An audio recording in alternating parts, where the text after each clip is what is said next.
తుమ్మల నాగేశ్వరరావు, పొన్నం ప్రభాకర్లపై మాజీ మంత్రి శ్రీనివాస్ గౌడ్ తీవ్ర విమర్శలు చేశారు. ఆడబిడ్డ అయిన మాగంటి సునీతను అవమానించడం ఎంతవరకు సమంజసం అంటూ ఆగ్రహం వ్యక్తం చేశారు. గోపన్న అమర్ రహే అంటుంటే తన భర్త గోపీనాథ్ను గుర్తు చేసుకుని మాగంటి సునీత ఏడుస్తుంటే డ్రామా అంటారంటూ నిలదీశారు. మంత్రులు తుమ్మల నాగేశ్వరరావు, పొన్నం ప్రభాకర్కు అసలు మానవత్వం ఉందా, వాళ్ళు మనుషులేనా అంటూ ప్రశ్నించారు. మాగంటి సునీతకు మంత్రులు వెంటనే క్షమాపణలు చెప్పాలని డిమాండ్ చేశారు. ఆ కమ్మ సామాజిక వర్గం వాళ్ళు ఓట్లేస్తేనే మంత్రి అయినావు.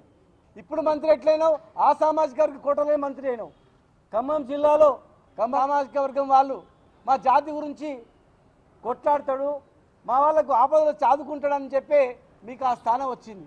మరి మీ సామాజిక వర్గంలో ఒక యువకుడు చనిపోయి బై ఎలక్షన్ వచ్చింది. అది ఎక్కడన్నా కాదు, చనిపోయిన సందర్భంగా వచ్చినటువంటి బై ఎలక్షన్లో ఆ సందర్భంగా అయినటువంటి మీటింగ్ పక్కన కొడుకుంది, కూతురుంది.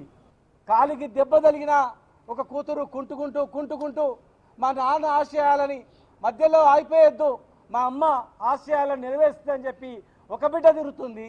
కుడి పక్క కొడుకు, ఒక పక్క బిడ్డ తల్లిని ఓదార్స్తుంటే ఆ ఓదార్చే ఏడుపుని నువ్వు యాక్షన్ అంటే ఆమె చనిపోయినప్పుడు ఎంత బాధపడ్డదో ఇవాళ నువ్వు అంటే ఆమెకు అంతకన్నా బాధతో కుమిలిపోతా ఉంది. అయ్యో నా భర్త చనిపోయి నేను బాధపడితే నా ఏడుపును కూడా యాక్షన్ అంటున్నారు వీళ్ళు, అది ఎవరో కాదు మా కులపల్లి అంటున్నారు అని చెప్పి కుంగిపోతా ఉంది ఆమె. వెంటనే క్షమాపణలు చెప్పాలి. పొన్నం ప్రభాకర్ గారు కూడా నేను అడుగుతా ఉన్నా, ఆ కమ్మ సామాజిక వర్గం వాళ్ళు ఓట్లేస్తేనే మంత్రి అయినావు. ఇప్పుడు మంత్రి ఎట్లయినావు?